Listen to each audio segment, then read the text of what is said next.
Grandmother Jyoti, as you know, one of the hats that you have worn, you know, as director of the American Spiritual Emergence Network for a while, what parallels do you see between, obviously at the time, you know, you were immersed in the personal process of kind of people kind of breaking down to break through, or kind of breaking up almost rather than breaking down to break through. And now we're going through this kind of collectively, globally, the earth, Mother Earth is going through it. Tell us a little bit about the parallels that you see between the personal and the planetary process. That's a very good parallel to bring into this talk, I think, because those that have been through this spiritual emergence or emergency doorway already recognize it, you know, and so we're not caught in fear about it. We're not caught in overwhelm about it. We're centered in it. I think that's what helped me learn things.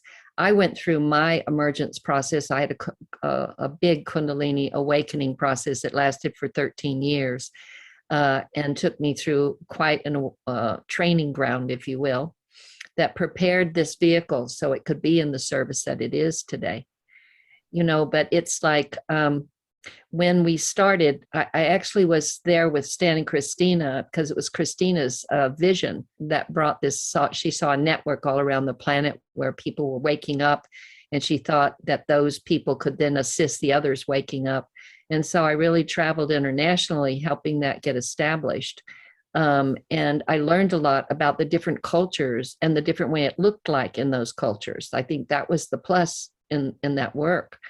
I would say that when I went through my emergence process and then ended up being the director of the Spiritual Emergence Network, I was on the phone lines helping people, and I had almost all of the events.